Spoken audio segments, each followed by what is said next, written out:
from bacteria, from certain plants, that there are compounds that are called microtubule inhibitors, or we'll just call it MT. What if we could deliver that microtubule inhibitor into that cancer cell very specifically, and it binds to these microtubules, and what it's going to do is it's going to break them apart. If it breaks them apart, then there's no way for that cell to take the chromosomes and pull them to either end.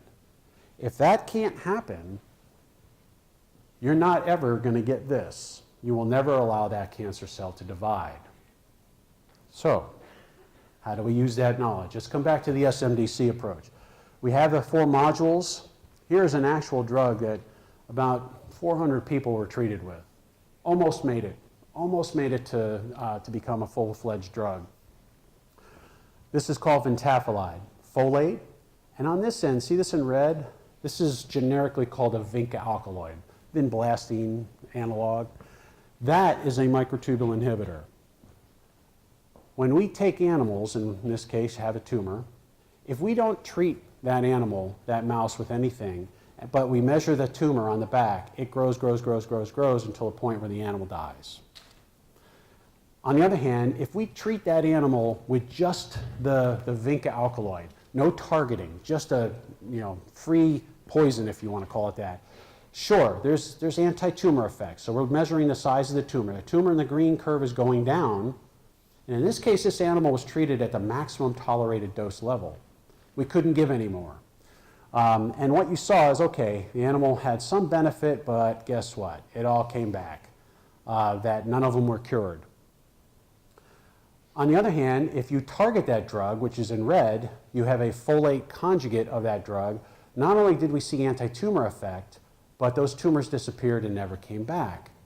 And now it was treated at 1/5 of the maximum tolerated dose. And what you can see is that looking at animal weight was just as kind of a gross measure of how bad they felt, or was there any toxicity. In red, which is our targeted drug, there was no weight loss. That's the goal. If your grandmother's going to get treated with a drug, you don't want grandma to get sick. You want that tumor to disappear without her getting sick. That's the goal. Well, that happened in this mouse here. When you treat with the untargeted drug, look at all the weight loss. When an animal like a mouse loses weight that fast, it's feeling crummy, it's sick. And there's other things going on, which we won't go into detail, but nonetheless, that animal is very sick. And so it's a stark difference. It's a contrast between targeting versus not targeting. And what that looks like is, here's 3 mice, and see this big ugly thing here? Looks like luggage on the back. That's the tumor. That's the tumor that's overtaking their body. You treat with the targeted form of that drug,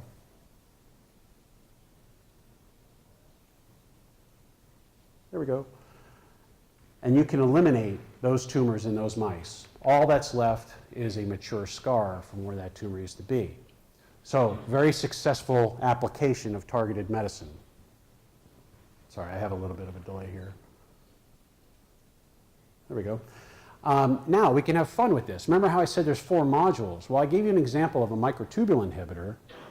That stops cell division. Well, you can also stop cell division if you attach a different drug. And here's just, I know it looks pretty ugly, but it's actually not that bad to make. But this is a very potent DNA crosslinker. So another target inside of a cancer cell is to prevent the DNA from unwinding so it can't replicate. And in that setting, we also see curative activity. In fact, in this model that we tested, that same drug that cured those other animals, the microtubule inhibitor, well, it had some anti-tumor effect, but against this particular tumor, it didn't cure. We had to switch it to a DNA poison before we cured them. So that's the fun we have, is trying to understand the best approach on how to treat. So towards now the end of my talk, what I want to do is give you 2 examples of what we're doing currently in the clinic by treating patients. And this is sort of state-of-the-art stuff. If what I just talked about wasn't interesting, hopefully you'll gather something out of this. This is radioligand therapy. You're going to hear a lot more about this. Now, radiation and whatever, it gets a bad rap sometimes. If you can control it and deliver radioactivities precisely to where you want it, in other words, precisely to the tumor, the radiation that's emitted will kill that tumor. And so that is the idea behind what we're doing here with radioligand therapy. And we have one that's in the clinic right now.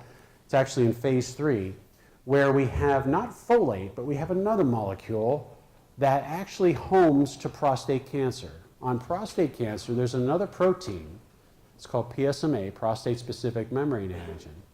And we have a small molecule that binds. The small molecule is the key, and that PSMA is the lock. But instead of attaching a microtubule inhibitor or a DNA poison, we attach instead something radioactive. And this is lutetium-177. Lutetium-177 is a beta emitter. So as it decays, it releases a beta particle, and it's a high-energy electron, think of it that way. So what? What does a high-energy electron do? Well, if it gets into the cell and it gets close to the DNA, it's going to screw up the DNA. And how it does that is it can cause a single-strand break or a double-strand break. Now, many cells have the ability to repair some of these breaks. I mean, we have mutations going on in our body even right now as we speak. There's things, your cells, some cells are dividing, and there's errors in the division process, but fortunately we have repair mechanisms in the cell to take care of that, but not always. And in some cases they can't. But if you overwhelm the cell, even a cancer cell, you overwhelm it with radiation exposure, there's so many problems with the DNA, the cell gives up and it kills itself. And there's a fancy word for a cell committing suicide. It's called apoptosis. So you may have heard that too. Anyway, bottom line, I mean, you can call it anything you want. We want that cell to die. When we're in the clinic, and again, I'll use grandma as the example. Well, this will be grandpa because it's prostate cancer. So grandpa comes into the clinic and he's got prostate cancer and he's being treated with this drug. We can actually take a blood sample from grandpa and we can measure a protein called PSA, prostate-specific antigen. A little different than what I mentioned a moment ago. This is just something that the cancer releases into the blood. And we take a blood sample and we can actually measure how much of that marker or biomarker is in. And as we treat grandpa, what we want to see is that number going down. That is an indicator that the cancer, which is all throughout his body, is actually taking effect. We're actually having some anti-tumor effect on that tumor. Not only that, there we go. We can image patients. So this is a man that's on our trial, and using that same approach that I talked about earlier, where we were imaging ovarian cancer and so forth.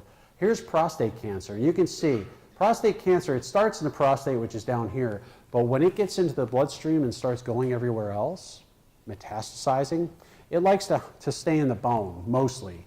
So you'll see it all in the bones here, up the spinal cord and so forth, the femur, and all over the place. It is a nasty disease when it gets to this point. When we treat this guy with our targeted radiation, and this is 3 months later, everything that's in the bone is gone. It killed all of the cancer. Now you say, okay, Chris, what's this? What's all this stuff here? Well, that's the bladder.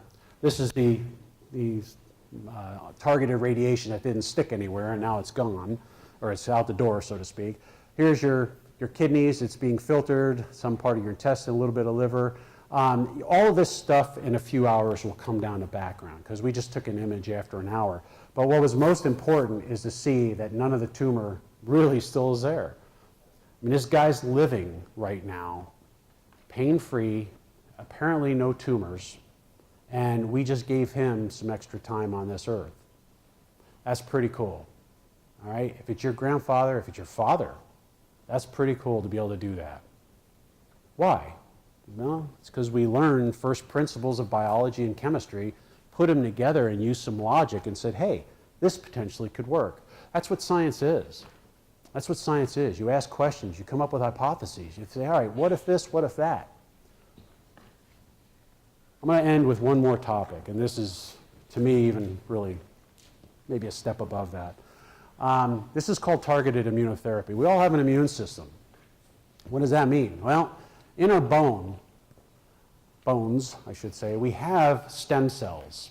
And these stem cells can divide and differentiate and produce all kinds of other cells. Again, this is something you probably learned, probably you've heard about, but unless you put two and two together, it may not stick in your head until you're like me, where you got to go back and relearn it and say, oh, now I understand, now I get the bigger picture. It's not for everybody, I get it. But for those of you in the room that really are interested in science, pay attention to this. So you have these stem cells, and they differentiate into all these other fancy name cells, and I'm not going to go into all of them except for one. This is called a T cell. You may have learned that the AIDS virus, HIV, actually infects the T cell. And what happens to an AIDS patient when they lose all their T cells, or the vast majority of them, is they're now prone to even, if you sneeze on them or something, they can get very sick because they don't have the ability to fight infections.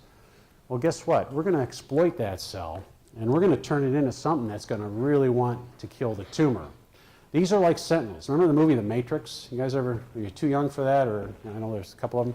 Remember they talked about the sentinels going and trying to hunt down the people? That's what this cell does. It goes to hunt down infection or things that shouldn't be there. Well, we can train them to